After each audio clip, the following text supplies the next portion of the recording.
pagdating sa Diyos. Narito ang mga tao ay tatahang mag-isa at hindi tutubusin sa gitna ng mga bansa. Bilang 23 siyam.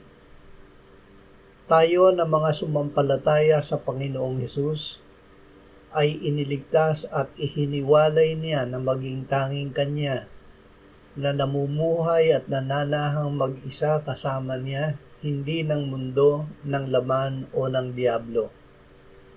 Ang pakikisama natin ay sa Ama at sa Anak sa pamamagitan ng Espiritu Santo. Ama, isinusuko namin sa iyo ang aming buong pagkatao, espiritu, kaluluwa at katawan, upang kami ay maging tanging sa iyo at ikaw ay maging lahat-lahat sa amin sa pamamagitan ni Jesus, kaisa ng Espiritu Santo. Amen.